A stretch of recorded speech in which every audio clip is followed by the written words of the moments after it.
Hola, soy Clara Riveros, bienvenidos a Conversaciones CP Latam. Hoy vamos a hablar del norte de África, de la situación securitaria del norte de África y de otros aspectos en relación con el contencioso del Sahara Occidental y, bueno, de algunos de los actores involucrados, entre ellos el Frente Polisario. Queremos indagar si este movimiento, pues, es un factor de desestabilización regional. Para ello tenemos invitados en España. Quiero saludar a Manuel Vidal, él es periodista y escritor. Manuel, buenas tardes. Hola, muy buenas tardes, Clara. Encantado de estar con ustedes. Muchas gracias por acompañarnos, Manuel. Quiero saludar a Ignacio Ortiz, él es politólogo. Hola, buenas tardes. Muchas gracias por la invitación. Muchas gracias por acompañarnos, Ignacio. Quiero saludar a Jamal Meshbal. Él es analista, escritor y exdiplomático marroquí. Jamal, buenas tardes, bienvenido. Buenas tardes, Clara. Gracias por mi invitación. Muchas gracias por acompañarnos. Pues quiero que empecemos porque tenemos grandes temas que tratar en esta edición. Quiero preguntarles cuál es el análisis o la mirada que tienen, pues en el marco de este aniversario de la autoproclamada RAST, la República Virtual que creó el Frente Polisario en 1976. Pues si esta reciente declaración de guerra, lo denominan ellos, pues no es como una seguidilla de equivocaciones a través de los años en una carrera que no va hacia ningún lugar, tanto desde la proclamación de esta república como, bueno, las acciones terroristas por las que optaron en algún momento, y pues ahora con esta denominada vuelta a la guerra parece que no han tomado las mejores decisiones al interior del movimiento, o al menos la cúpula dirigente. Quiero empezar con Jamal. ¿Qué opinión tienes al respecto, Jamal? Pues yo sinceramente el Polisario tenía para una coherencia tenía que decidir la disolución de la RAST para una coherencia y mostrar la buena fe ante las Naciones Unidas, porque las Naciones Unidas exigen que haya negociaciones de buena fe. No veo yo una negociación de buena fe durante o con un movimiento armado que por una parte ya tiene una república supuestamente fantasmagórica y al mismo tiempo reclama la independencia. Son dos situaciones y dos posturas contradictorias y tendría que disolver este movimiento. En realidad la RAST es el resultado, es una república fallida a la imagen del quien le dio el nombre RAST, República Árabe Saharaui, y fue el Gaddafi, que es también un régimen fallido, y estamos viendo las consecuencias de la mala suerte de un pueblo que ha tenido en un momento dado un presidente tan singular. Quiero ir a Canarias con Manuel Vidal para preguntarle su opinión respecto a este tema. Si considera que ha optado el movimiento Frente Polisario por una carrera hacia ninguna parte, con pues sus acciones del pasado, pero también con sus recientes acciones de los últimos meses, Manuel. Pues sí, bienvenida a Canarias, Clara. El título de tu conversaciones yo creo que es acertado. Y le puedes quitar el interrogante, porque si ha habido una cuestión que ha desestabilizado no la zona, sino todo el Magreb, y continúa hasta hoy, ha sido el conflicto del Sáhara. Desde el año 75 hasta nuestros días, el Sáhara ha sido la piedra de toque de las malas relaciones entre los países y de la falta de la unión. Ten en cuenta que la única frontera que hay hoy cerrada en todo el mundo es la frontera que hay entre Argelia y Marruecos, y eso es una consecuencia de la guerra del Sáhara y de la situación del conflicto, con lo cual sí puedes decir claramente que el Frente Polisario ha sido un elemento, o ha sido el elemento principal de la desestabilización del Magreb y de la zona, por supuesto. Eso yo no lo relaciono tanto con el terrorismo ni con el contrabando ni todo eso, porque eso ya es una cuestión pues, que va más ligada a la zona, una zona donde hay poco control y donde siempre ha existido pues, ese tipo desde la génesis de las tribus del Sáhara, ha existido ese pillaje y esa forma de actuar. Pero tú me preguntas si el movimiento independentista está caminando por un camino errado. Sí, está caminando y posiblemente ahora esté corriendo. Y esto también es un reflejo de la situación interna de Argelia, que tiene unos problemas de estallido social ahí taponados, pero que el día que esa frontera entre Marruecos y Argelia se caiga y los argelinos seguramente, como están haciendo, salgan del país y vean cómo Marruecos ha ido caminando, ha ido progresando, a pesar de no tener petróleo, los gobernantes militares, la junta militar y todos los que han mantenido la dictadura en Argelia van a tener un problema importante. El terrorismo no es una opción que yo vea con el Polisario, porque Argelia, que es la que controla al final la Tindouf, está comprometida con Francia, con Estados Unidos y en general con la Unión Europea de vigilar y controlar el terrorismo. Argelia no se va a meter en alimentar un nuevo punto de desestabilización cuando ya tiene bastante problemas, con lo cual por defensa propia no lo va a hacer y no lo va a permitir.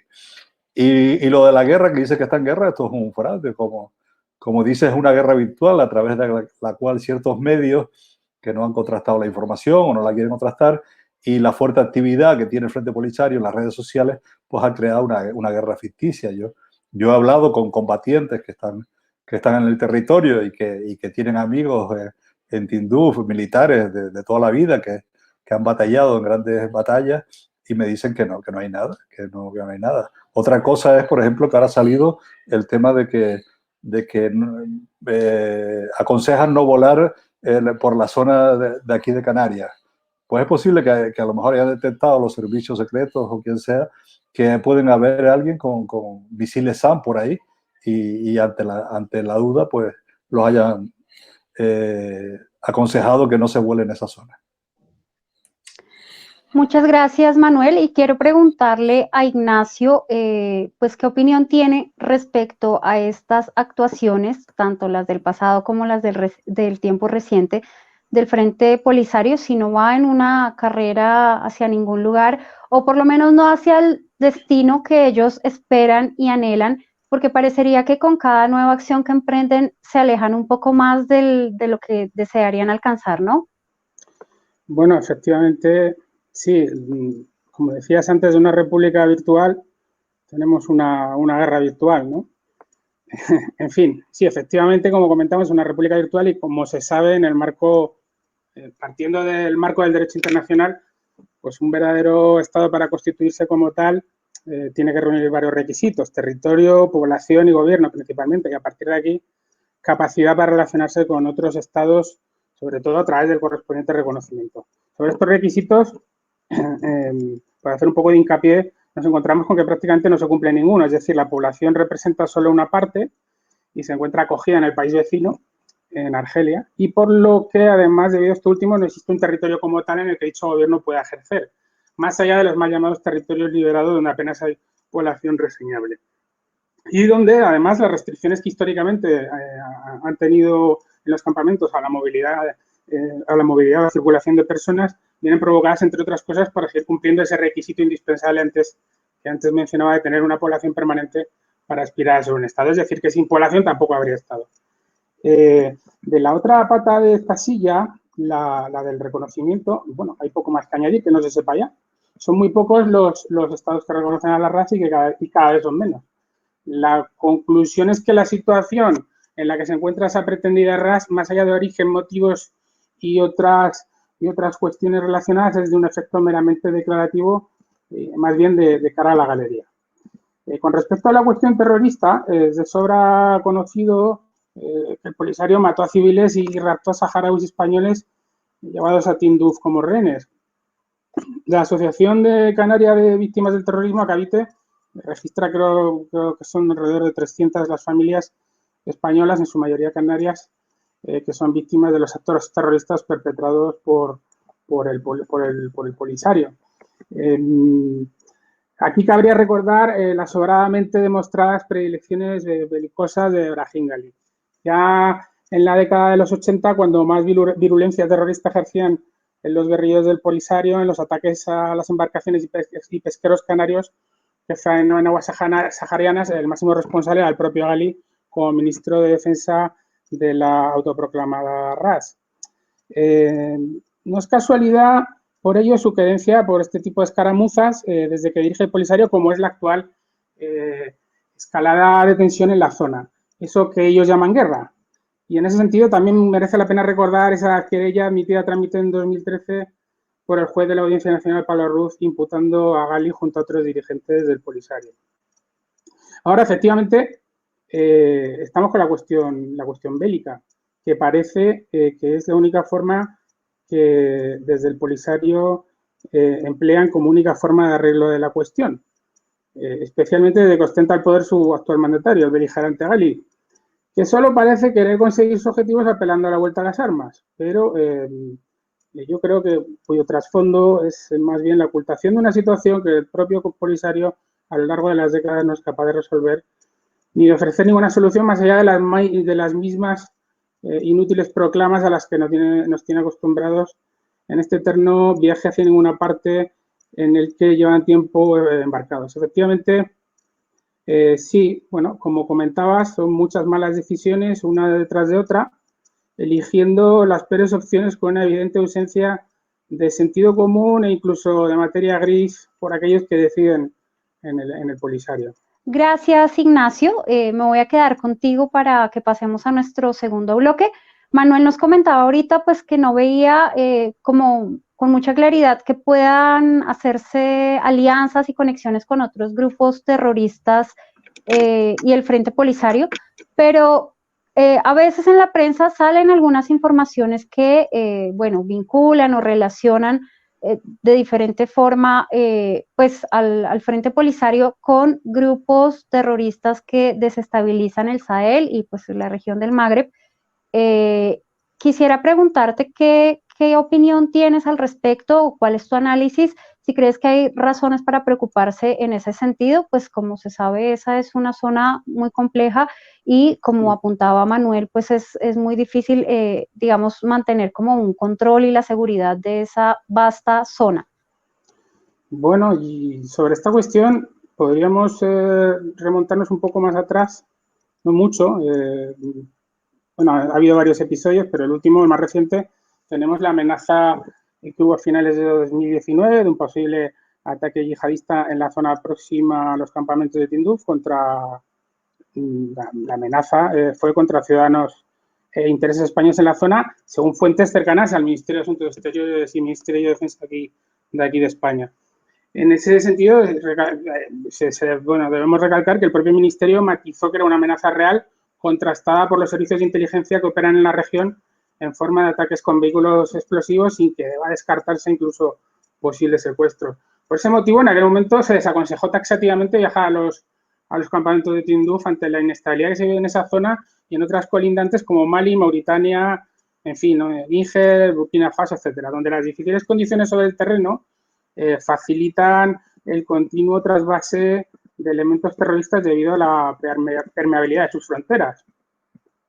Dicha permeabilidad podría hacerse extensible incluso a los campamentos, con posibles vinculaciones entre algún elemento dentro de los campamentos y los mencionados terroristas que operan en esa zona sahelo-sahariana, colaborando entre sí para sus actividades terroristas. Esta cuestión, bueno, desde el Fórum la hemos venido denunciando durante la última década en diferentes comunicados, ya desde la irrupción en su momento de Al-Qaeda en el Magreb Islámico hasta estos hechos más actuales. De hecho, cuando participó el Fórum en la Cuarta Comisión de la ONU, también se mencionó. No en vano, también debemos recordar que este grupo terrorista ya tenía realizadas numerosas acciones en la zona, siendo autores, entre otros, del secuestro de dos cooperantes españoles, un italiano y una italiana, perdón, en octubre de 2011 en los campamentos. Por el entonces, creo que recordar que el grupo yihadista era Muyao, creo, dirigido por el famoso Adnan Abu al-Saharaui, que es ahora el terrorista sobre el que recae el riesgo actual de amenaza bajo el nombre de Estado Islámico del Gran Sáhara. Lo que llama la atención es sobre todo, lo que más me llama la atención es la actitud irresponsable de los dirigentes del Polisario, calificando el aviso de 2019 de sospechoso, vinculándolo incluso con la visita a Madrid en aquel momento del ministro de Exteriores marroquí, Nasser Bourita, y bueno, en ese sentido entiendo que es irresponsable mirar hacia otro lado solo por una cuestión de estrategia o interés político y aludir a las habituales y tan manidas conspiraciones a tres bandas entre Francia, Marruecos, España, etcétera, solo por ver el mero hecho de ver dañada la imagen de sus campamentos, que es la razón de ser o existir del Polisario. Y bueno, de alguna manera obviando deliberadamente el riesgo real de que se produjese un fatal desenlace en forma de ataque yihadista con posibilidad real de víctimas. ¿Qué ocurre ahora con el actual escenario bélico? Bueno, si el conflicto llegase a ser un conflicto como tal y no una guerra más bien virtual, sí que habría un cierto riesgo de que se abra la puerta a elementos de corte yihadista. Ha pasado en Mali, ha pasado en Libia, en Siria y en la práctica totalidad de los países que vivieron conflictos derivados de la primavera árabe. Los terroristas se hacen presentes, se alían en primera instancia con algunos de los actores en liza en el conflicto bélico, que en este caso sería el Polisario, y posteriormente los anulan hasta que ocupan su espacio. Veremos qué ocurre. De momento yo no considero que haya un escenario de guerra real y con la situación actual aún no hemos visto a esa facción del ISIS que opera en la zona, con la situación esta de guerra virtual. No obstante, la inoperancia del Polisario en este aspecto, incluso su connivencia o colaboración, podría provocar situaciones de riesgo, por supuesto. Muchas gracias, Ignacio. Y voy a volver a Canarias para preguntarle a Manuel si coincide con la lectura que está planteando Ignacio o si tiene una mirada diferente respecto, a la situación securitaria del Sahel y del Magreb en general. Sí, primero tú sabes, Clara, que en los últimos años ha aparecido estudiosos o supuestos estudiosos en toda esta corriente, yo le diría, de esotérica o misteriosa sobre el Sahel, y algunos han escrito y han organizado asociaciones y todo esto relacionadas con ese supuesto terrorismo que si fuera tan evidente tendríamos más noticias, pero ya Nacho las ha resumido en dos casos. Con lo cual, yo creo que también ahí los occidentales, los de extranjeros de fuera, le ponemos mucho misterio a esta cuestión. Es decir, hay una gran zona del Sahel, incluso del este del Sáhara, que hay poco control, que lo ocupan los bandidos, contrabandistas, de tabaco, de droga, incluso algunas armas, y que algunos se dedican a lo que se ha dedicado por las tribus de siempre, a hacer asaltos, y no le puede llamar terrorismo islámico cuando significa pillaje y secuestro a cambio de dinero, que es al final lo que están buscando. Para una idea gráfica, es decir, cuando se acabó la guerra, el ejército, todo el Frente Polisario se paró, se quedaron unos militares muy descontentos con el final de la guerra porque querían haber seguido, les pareció que fue un mal negocio acabar la guerra porque no consiguieron nada a cambio, y estos militares, pues algunos más jóvenes, otros mayores. Yo me encontré en Nuadhibou algún militar que venía de Tinduf y me decía que venía pegadito al muro. Quiere decir que no le apetecía nada, ningún enfrentamiento o encontrarse con ningún bandido en el camino, y venía pegadito al muro de Marruecos. También me he encontrado a combatientes polisarios que se han encontrado con estos bandidos y han tenido enfrentamientos. Entonces, bueno, el nivel de armamentístico del Frente Polisario ahora es muy pobre.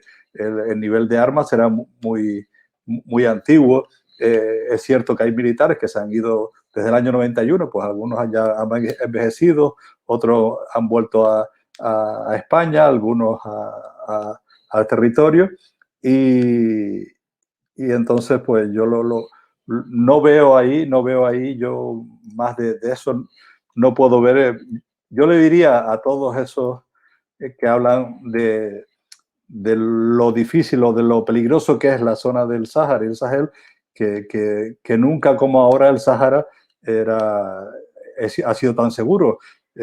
Hace unos siglos, si tú naufragabas en Cabo Bojador y ponías un pie en la arena, en la playa del Sáhara, posiblemente acababas convirtiéndote en esclavo. Y ahora eso no ocurre. Manuel, muchas gracias por tus observaciones. Pues vamos a ir con Yamal a ver qué opinión tiene respecto a este tema de la cuestión securitaria en el Sahel, en el Sahara, en la región del Magreb. Y pues, ¿crees que hay algo de cierto y hay razones para preocuparse cuando informaciones vinculan al Frente Polisario con organizaciones y movimientos terroristas que pueden operar en esa zona, Yamal? Bueno, el mismo Polisario, su esencia, nace como un movimiento terrorista, en el sentido, aparentemente es un movimiento, como se llama, de liberación, pero siempre terrorismo luce y aparece cuando las víctimas son civiles. Y desde el momento que empezó a hacer la piratería contra barcos y pesqueros en Canarias, matar, asesinar, secuestrar y llevar rehenes, ya todo eso es considerado como actos terroristas. Lamentablemente que el trato sobre el terreno no ha sido así, salvo la declaración de Felipe González en las Naciones Unidas, que fue justo pocos días después de un secuestro y el cierre del frente, de los despachos del Frente Polisario en España. Siempre ha sido, en ese caso sí que ha sido mencionado como un movimiento de terrorismo, o sea, ha hecho alusión. Actualmente sabemos muy bien que desde los marroquíes que estuvieron soldados detenidos, hay muchos que no eran soldados, sino eran gente civil que han sido raptada, y que uno en concreto pasó 25 años y era un trabajador en la fábrica fosforera, una fábrica española en Casablanca. Y él habla en sus diarios cómo venía elementos del movimiento palestino de George Habash, que es un movimiento palestino terrorista que se llama Frente Popular, y también venían elementos de iraníes. Aparte de eso, el mismo Guergueras, que ahora ha sido liberado ya y anexionado a Marruecos era una zona separada entre Marruecos y Mauritania. Ahí era una tierra de nadie que le llamaban Kandahar, en alusión a un territorio en Afganistán, donde se vendía todo y donde había ventas de armas, contrabando de hashish, y ahí venían los elementos del Polisario, y incluso había la venta de servicio, que raptas y pagan unos a otros. Y lo más preocupante, la cosa ha cambiado bastante cuando llegó Brahim Ghali como secretario general.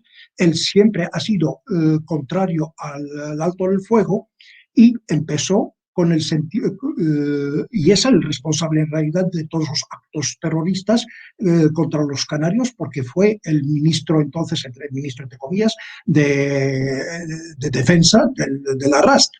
Pues este señor, justo cuando ha sido nombrado como secretario general y como presidente de la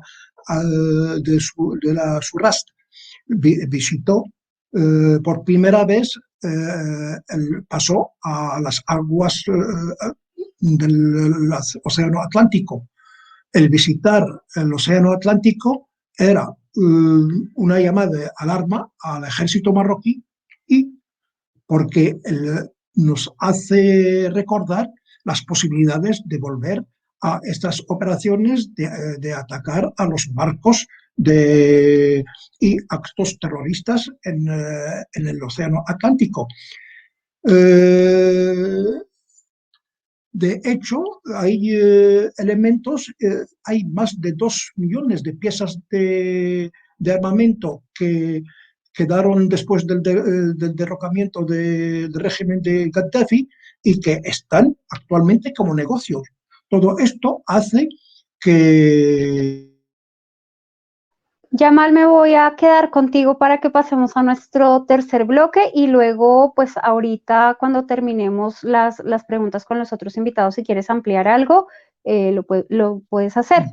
Quiero preguntarte respecto a la actuación del gobierno de España o en particular de la ministra de Relaciones Exteriores, que pues según reseñó la prensa en estas semanas, habrían tratado o estarían tratando de influir al gobierno de Joe Biden en los Estados Unidos para que se desmarque o de marcha atrás a la decisión del presidente Donald Trump de reconocer la marroquinidad del Sahara, pues que recordemos esta fue una de sus últimas decisiones como presidente de los Estados Unidos.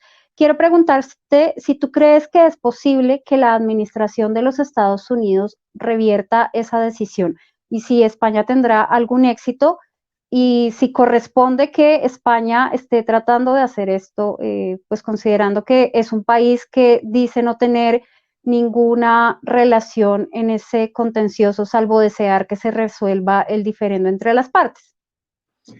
En realidad, primero, el convenio de Montevideo de 1933, en su artículo 6, habla de los reconocimientos suelen ser irrevocables. Segundo, Estados Unidos es un país que toma decisiones no a la ligera. Son intereses macroeconómicos y estratégicos, no solamente en vistas de los intereses, y no hace un favor a Marruecos, sino es los intereses del mismo Estados Unidos. Marruecos cuando vino Biden a Marruecos en 2014, en Marrakech, yo estuve en Marrakech en el G5, y me acuerdo perfectamente que dijo, para Estados Unidos, Marruecos es la puerta de África y Oriente Medio. Esto lo dijo Biden. Quiere decir que en su mente, como el de todos Estados Unidos, Marruecos es la puerta. Y el hecho del reconocimiento de la soberanía marroquí sobre el Sahara es un hecho sobre el terreno. No es como la RAS, que es algo teórico, no, es de hecho. Segundo, es que Marruecos tiene un proyecto ha hecho unas grandes infraestructuras, unas grandes zonas de desarrollo en el norte de Marruecos que enlaza con Europa y pretende hacer un núcleo, una zona de desarrollo para toda África, y que grandes empresas, la economía internacional, la economía de grandes espacios, venga de Estados Unidos y de Europa hacia África subsahariana. No olvidemos que para parar la emigración hay que crear riqueza en África. Marruecos es el segundo país inversor, y en esto Estados Unidos, como también la Unión Europea, son conscientes de eso y están, es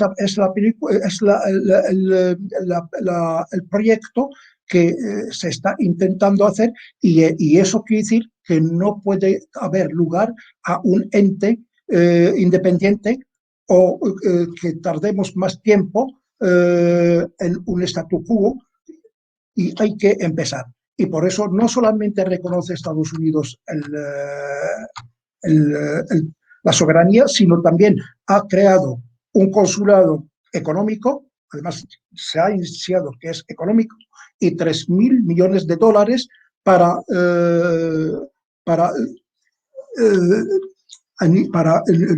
crear negocios hacia África. Lo que no entiendo es cómo España es la más beneficiada y como si se tira uno las piedras a su propio tejado. Estados Unidos, el reconocimiento es un acto soberano y el mismo reconocimiento no quiere decir más que una situación de un Estado, pero en el mismo texto se dice que la autonomía y Estados Unidos trabajará sobre la autonomía en las Naciones Unidas y las Naciones Unidas seguirá como el lugar adecuado para resolver el problema.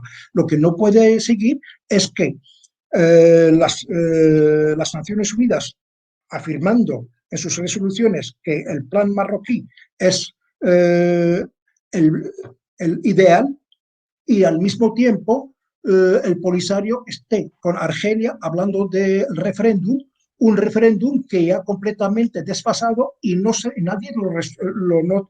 y ninguna resolución de las Naciones Unidas desde el 2006 no se habla del referéndum de autodeterminación ni de la opción de la independencia, se habla de... Gracias, Yamal. Ahorita seguiremos conversando contigo. Pues quiero volver con Ignacio para que nos comente un poco su análisis y sus impresiones respecto a estas actuaciones del gobierno español. Pues cómo se han recibido en España y si corresponde que España, el gobierno de España, esté buscando influir en la decisión de los Estados Unidos en relación con el reconocimiento que hizo a la marroquinidad del Sahara, Ignacio. Bueno, sí, han sido varias las voces que han solicitado públicamente que Biden de marcha atrás. Especialmente relevantes, yo diría más bien aquí en España, en el caso de Podemos. Pero bueno, no solo en España, justo creo que ayer un grupo de 27 senadores estadounidenses, creo que eran 13 republicanos y 14 demócratas, pidieron por carta al nuevo presidente que revierta la decisión de Trump. La realidad es que por mucho que Podemos lo pida, no tiene ni de lejos la capacidad de influir en la política exterior española, que a su vez esta tampoco tiene la más mínima capacidad de influir en una hipotética decisión de ese calibre sobre Estados Unidos. Podemos, para contentar a su electorado, pues tiene que levantar la voz sobre este y otros temas, aunque como hemos visto estos días con otras cuestiones de índole interna, suelen hacerlo más bien a golpe de Twitter. En ese sentido, bueno, tampoco es que hayan sido excesivamente ruidosos con esta cuestión durante el tiempo que ha pasado desde la declaración de Donald Trump, ya que, como decía, poco o nada de influencia tienen en política exterior.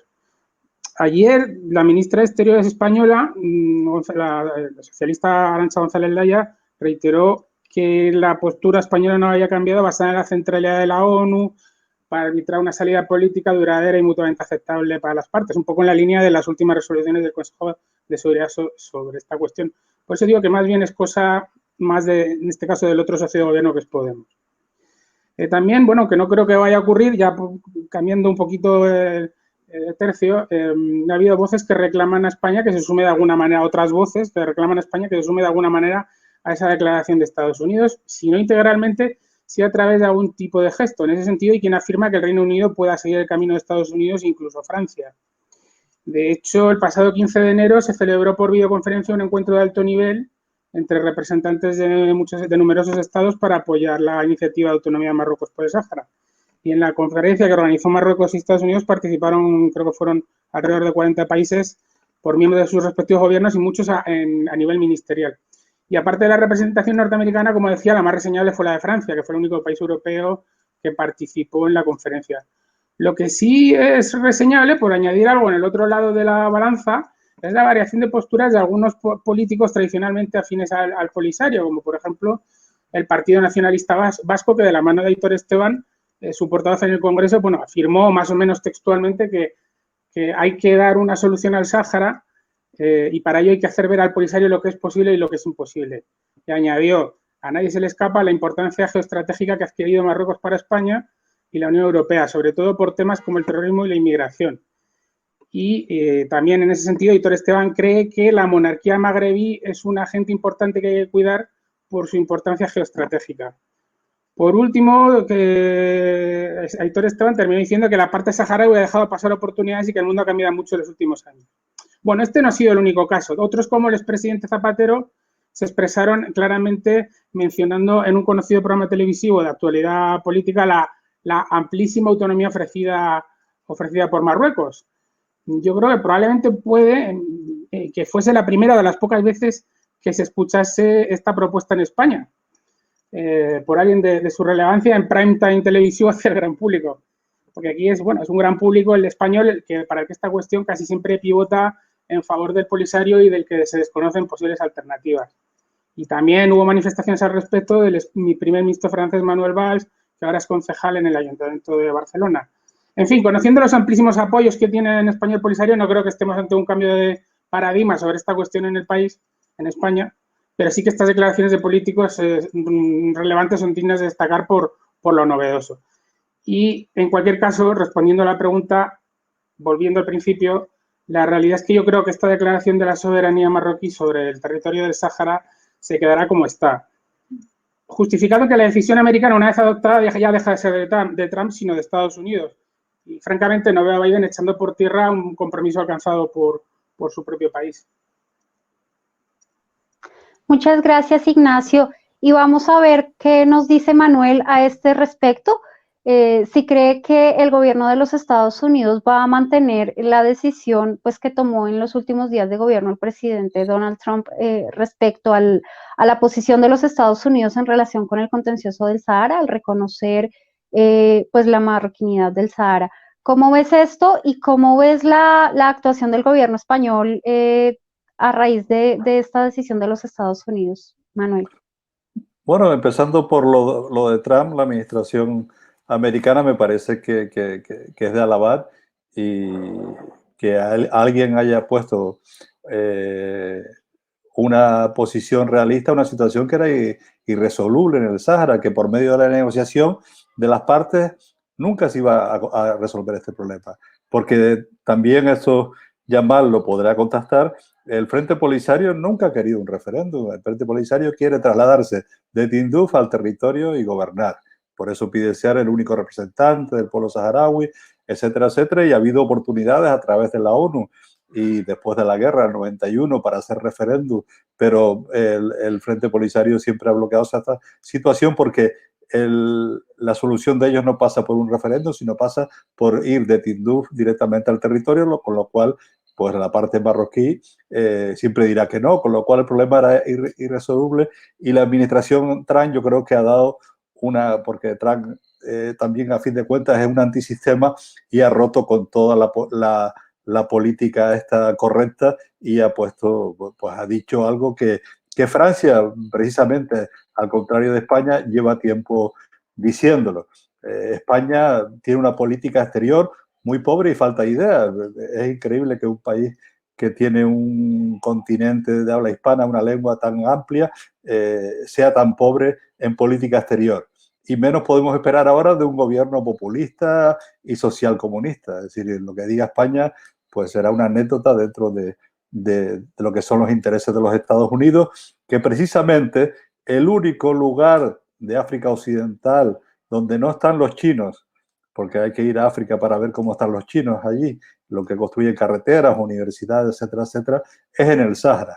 Es decir, y esa, tal como la ha vendido Marruecos, ustedes lo han visto, y además ahora, por ejemplo, hay muchas ofertas para personas de formación logística, se está convirtiendo en el hub, en la puerta esa que el rey Mohamed VI ha mantenido con África.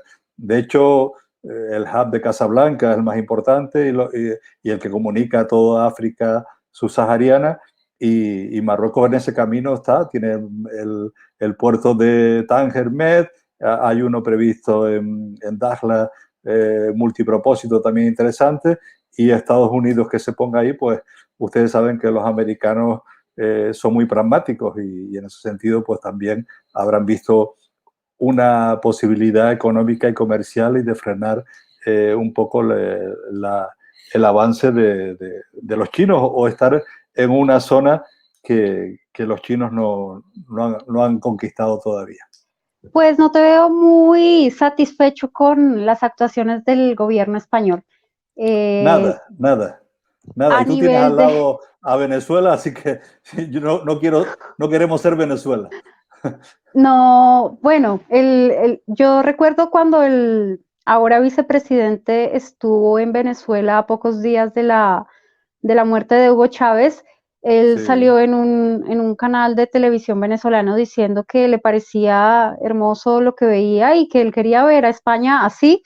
Pues Por ya, favor, ya Venezuela ayúdanos. era, mira, y yo justo había estado en Venezuela hacía 2 meses antes de la muerte de Hugo Chávez, y déjame decirte que para ese momento el país ya era un desastre. Mi impresión, que nunca había estado en Venezuela al conocer ese país en el año 2013, en los primeros días de 2013, es que ese era un país en ruinas. O sea, tú pasabas por muchos lugares y veías como si hubiera pasado una catástrofe.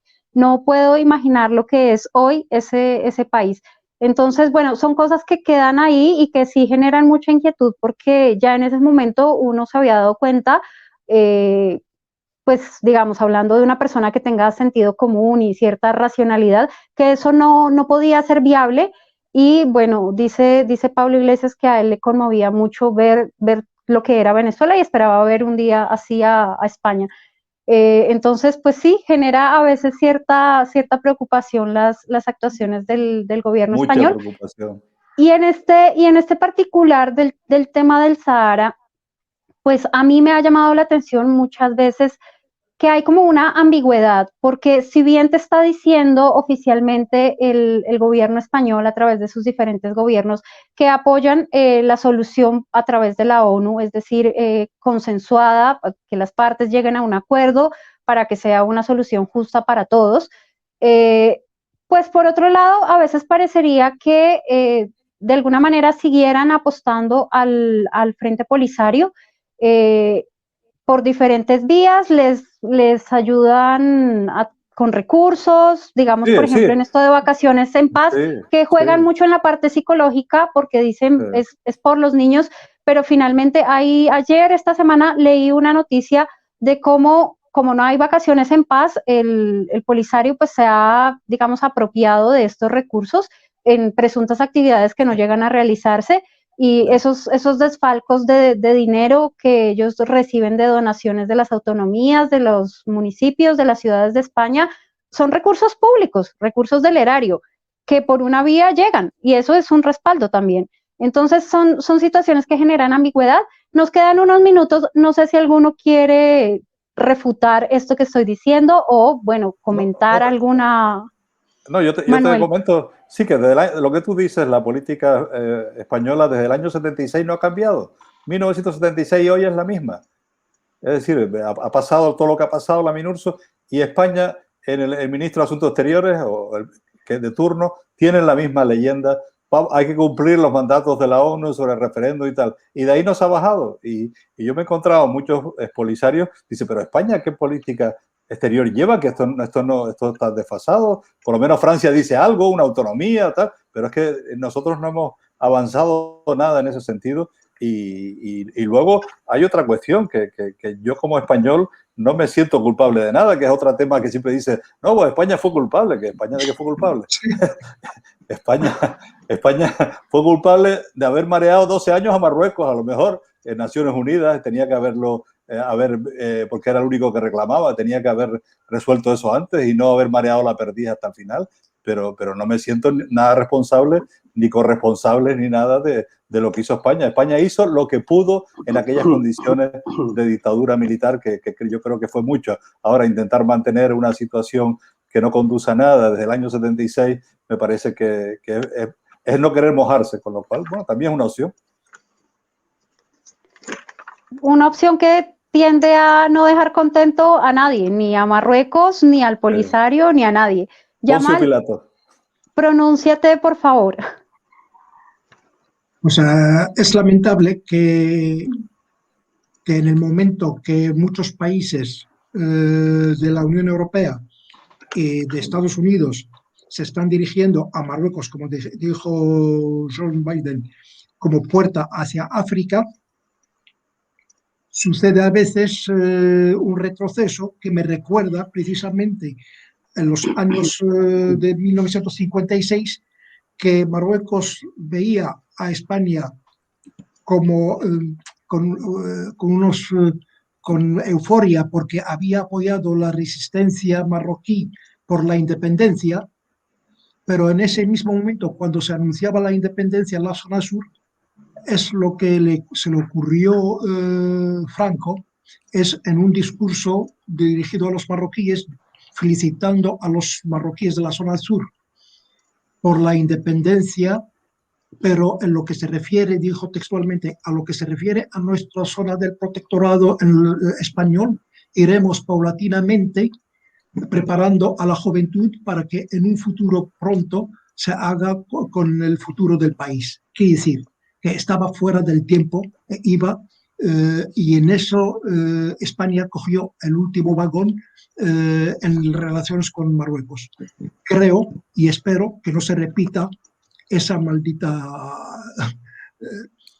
situación, que España esté en la vanguardia, porque creo que podemos ir juntos, mano a mano, hacia África, y sobre todo que hay Canarias en concreto, se puede crear un área de desarrollo interregional, porque está previsto precisamente en el plan de autonomía que Marruecos ha planteado.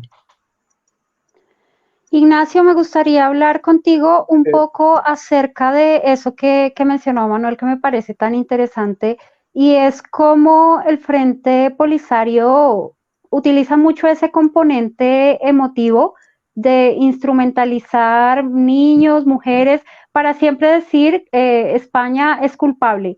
Sí, perdona, no, te he interrumpido. No, bueno, mencionabas lo de las ayudas. Bueno, es que es demencial, o sea, ayudas por doquier, desde las comunidades autónomas, administración autonómica y local, permanentemente desde hace décadas. Especialmente casos como el de Canarias y el de, sobre todo, el País Vasco, ¿no? Que es un caso paradigmático. Y bueno, y luego es que tienen la desfachatez de decir que es que no, España nos da la espalda. Hombre, nos da la espalda desde el gobierno central, una vez que ciertos partidos que históricamente les han apoyado llegan al gobierno central y no pueden hacer más, porque es que no pueden hacer más, pero es que las ayudas existen en un país descentralizado como el que vivimos, existen, han existido y parece ser que van a seguir existiendo. Efectivamente, como dices tú, todo ese componente emotivo, con el tema de los niños, la propaganda que hacen con los niños, etcétera. En fin, o sea, yo esta cuestión es que me llevo las manos a la cabeza. Yo, de todas maneras, bueno, por cerrar, no quiero volver al tema de la autonomía, ya hemos hablado antes de ella, y yo creo que autonomía. Es que esta cuestión, en fin, es hora de dotar de contenido entre las partes, entre el acuerdo del diálogo, y darle soluciones del siglo XXI a problemas ya del siglo XX, de aparcar las diferencias y de intentar llegar a acuerdos cuanto antes, porque miles de personas que malviven los campamentos así lo merecen. Y dejarnos ya de este victimismo, como dices, en fin,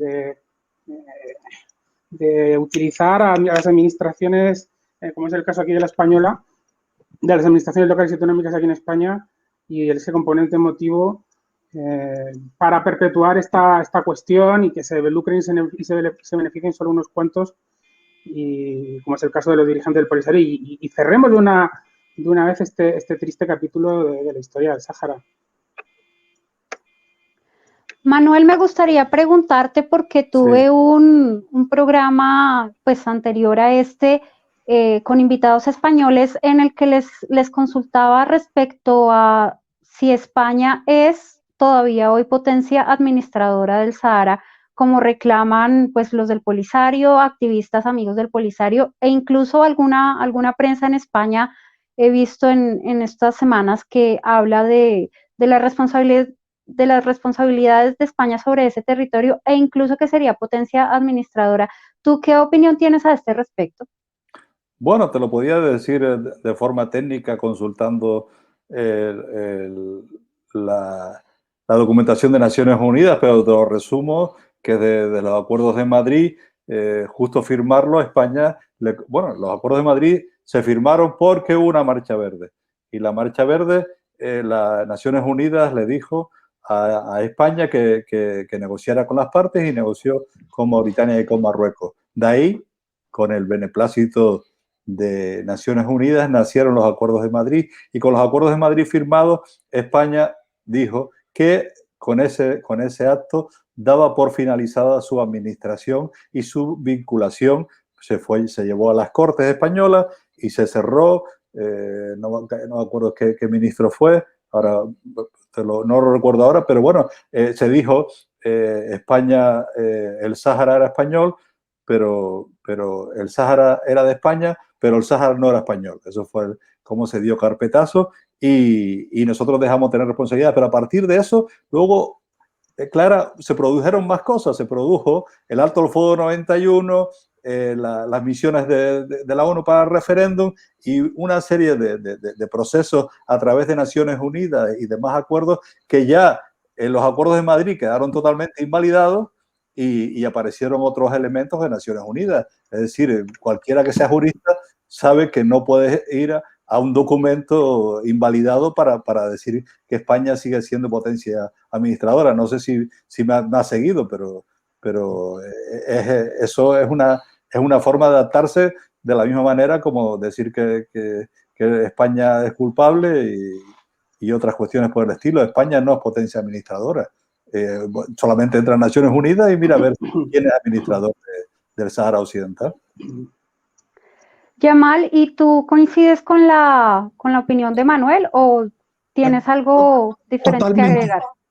Totalmente de acuerdo, y no solamente es que España en febrero de 1976 mandó una carta a las Naciones Unidas diciendo que ponía fin a su presencia y toda responsabilidad dejaba de existir, y ha sido reiterada muchas veces ante el Congreso y en muchas declaraciones. Pero es el Polisario y más aún el servicio de Argelia, de propaganda, entra en una táctica de culpabilizar, crear dentro del público español un complejo de responsabilidad, que eso se le saca dividendo político y económico en favor del Polisario. Yamal, quiero hacerte una pregunta para una respuesta rápida, y es en relación con lo que comentaba Ignacio sobre esa carta que hicieron llegar los legisladores norteamericanos del Partido Demócrata y Republicano, pidiéndole a Joe Biden, pues, de alguna manera dar marcha atrás con el reconocimiento que hizo Donald Trump. ¿Tú crees que esto va a tener alguna incidencia en el nuevo gobierno, o cómo ves esto? En absoluto.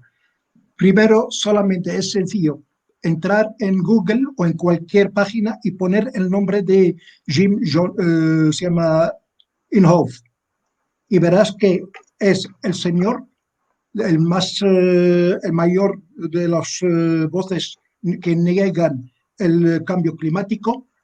Es un hombre que cita la Biblia en sus intervenciones.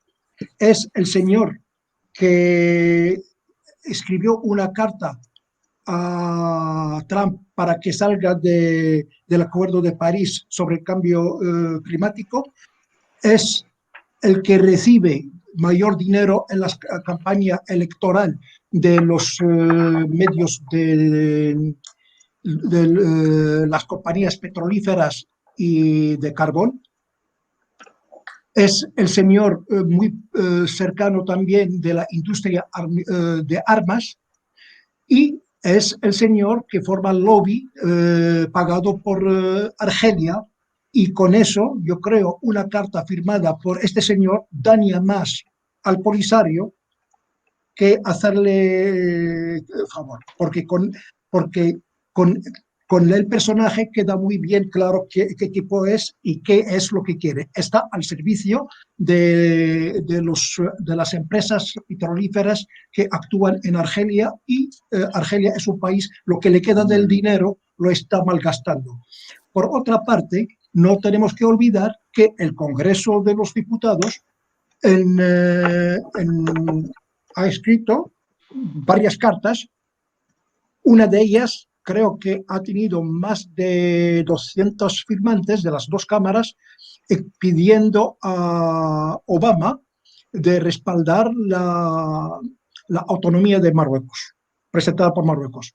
La autonomía de Marruecos es realidad, fue una propuesta en la época de Clinton, ha sido respaldada después por el gobierno republicano en la época de Bush, vino después en la época de Obama y ha sido respaldada y ahora lo mismo. Es decir, es una constante. Aún más, en las últimas declaraciones del representante de Estados Unidos en las Naciones Unidas,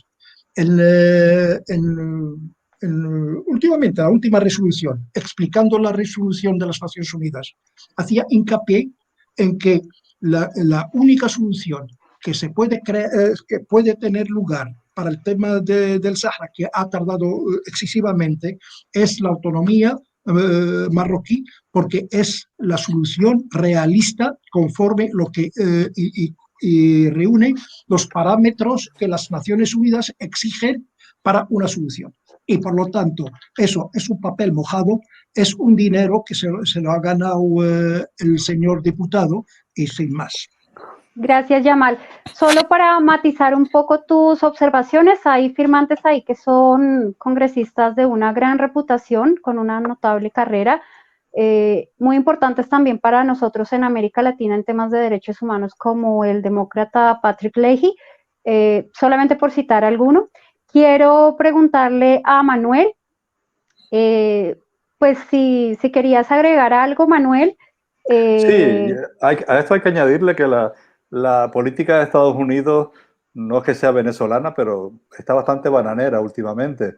Es decir, desde la salida de Trump con unas elecciones que no sabes cómo ha pasado, la primera censura que hace Twitter a un político, a un presidente de gobierno, que no se lo ha hecho a Maduro, no se lo ha hecho al presidente de China, no se lo ha hecho, es decir, me parece que con todas esas manifestaciones de los negros importas en la calle, que unos motines sin sentido, y luego con el último asalto al Capitolio, que al final se ha exagerado en el sentido de que yo estaba viendo ayer que 13 murieron de infartos y otros, el único fue la chica que un policía mató, de los únicos que murieron. Es decir, la política de Estados Unidos, yo creo que el COVID o la COVID ha dado la imagen más fea de cada país, y ahora hemos visto un Estados Unidos que da pena.